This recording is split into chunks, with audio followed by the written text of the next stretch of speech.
Hi guys, welcome to the video tutorial part 1. This is the functions of the family. First, a little bit of background. From September, you've looked at a range of people that live in the family. You've looked at what does mum and dad do, what are their roles, and also the roles of children, and how these roles and relationships might have changed. In this topic, we turn our attention to how the family fits into wider society. So the main important question is, what are the functions of the family? And we're going to look at a range of different sociologists and what conclusions do these different sociologists come to. So for example, we're going to look at, in this tutorial, functionalists, and we're going to compare whether the Marxist viewpoint is different, and we're going to look at feminist viewpoints also. I should remind you that you should have opened and printed out the handout, as you will need to fill in the key points as we go along.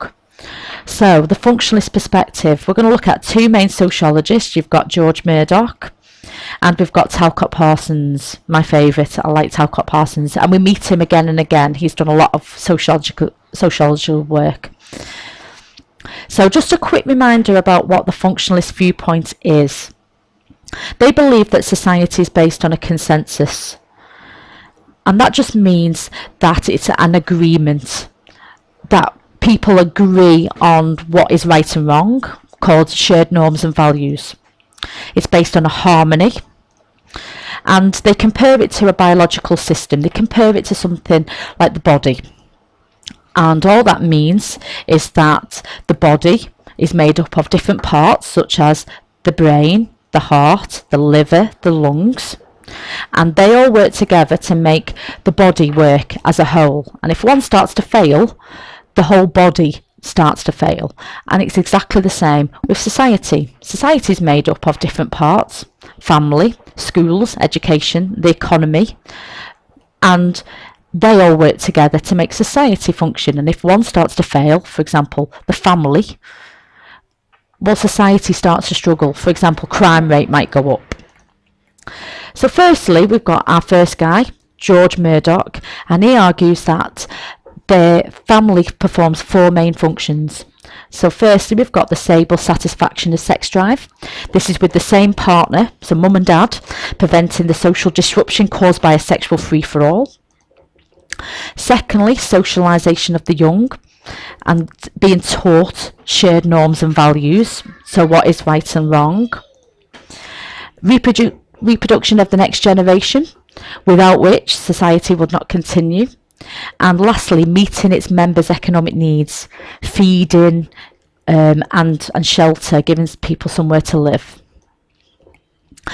Now, even though Murdock accepts that other institutions could perform these key functions, he said that the sheer practicality of the nuclear family and the fact that it's so widespread shows that it is the best way of meeting these four needs. But he is criticised by two groups of sociologists, your feminists and your Marxists. They reject this rose-tinted consensus view that the family meets the needs of both wider society and all members of the family, and they argue that functionalism neglects the conflict and the exploitation. Feminist argues that the family serves the needs of men and oppresses women, and Marxists argue that the family meets the needs of capitalism and not the family or society. The second sociologist is Talcott Parsons. Now, he came up with something called a functional fit theory. And basically, what he's saying is that the functions that the family has to perform affects its shape and structure. So, he compares the extended family, which is 3 generations living together. So grandparents, parents and children all living together. And he compares it to the nuclear family of just parents and dependent children. And he argues that the extended family is better suited to one type of society, whereas the nuclear family is better suited to another type of society. So he argues that in pre-industrial society, so this is before the Industrial Revolution, the extended family was the most dominant family type.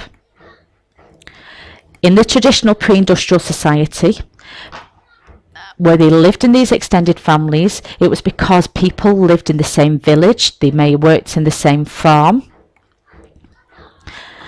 And on the other hand, when society became industrialised and people moved from these farming communities into the towns, the nuclear family became better meeting those needs.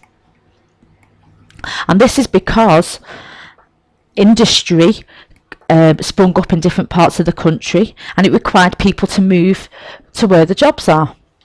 So the family had to adapt from this change of an pre-industrial society to become a modern society.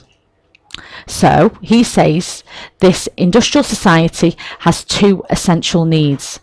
He says it needs to have a geographically mobile workforce.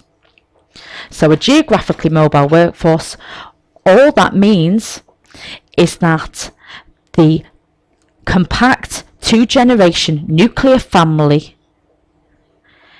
can move to where the jobs are. It can move to where the industry is. He says it needs to be socially mobile workforce.